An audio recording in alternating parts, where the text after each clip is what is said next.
Alright guys, I'm going to do the best tutorial I can on how I made this Stranger Things intro from scratch. I made this on Premiere Pro. I know it's probably easier on After Effects, but I don't know how to use After Effects, but you could probably do this on any editing platform.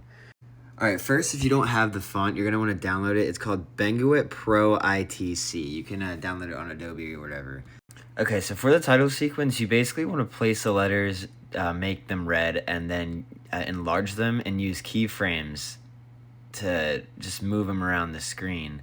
And you want to bring them up real close and then just animate them and have them move, you know. For extra visuals, I added glow, which is definitely necessary for the intro, and then I added a little bit of noise and grain to the text to make it seem more electric.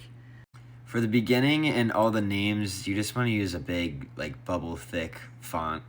Like, this isn't the exact one the Stranger Things intro used, but it looks pretty accurate. Now, the end was the hardest part, like having it all the letters meet up to say the title. You just want to spend some time and really make sure your keyframes look good to make sure everything flows good and everything lines up exactly how you need, because I don't know if there's an easier way, but I literally keyframed every individual letter and lined them up the best I could, and it looks pretty straight. Alright, now if you're on Premiere Pro, you'll understand how I added these bars. What I did is I added a color matte and then pick the same color as the text, add the glow, add the grain, and it looked pretty good. And then I just added keyframes to match the rest of the letters, and then for them to come in like the intro usually does, I'll show you real quick. The bars kind of come in like that. I know it's laggy because it's lagging the software, but all I did was use a split animation and they came in like that. And then don't forget to use the same font to credit yourself at the end.